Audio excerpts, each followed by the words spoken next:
ఒక గ్లాస్ జున్ను పాలకి ఒక గ్లాస్ నార్మల్ పాలు. ఈ పాలు మొత్తం క్వాంటిటీలో 30% మనం బెల్లం కలపాలి. కొంచెం మిరియాలు సొంటి కలపాలన్నమాట.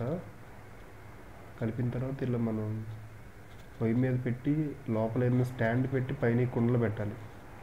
ఈ వీడియోలో చూసినట్లుగా మీరు సెట్ చేయండి. అలా 1 గంట 2 గంటల్లో మొత్తం ఆవిరితోనే ఉడికిపోద్ది జున్ను అంతా. బాగా టేస్ట్గా వస్తుంది.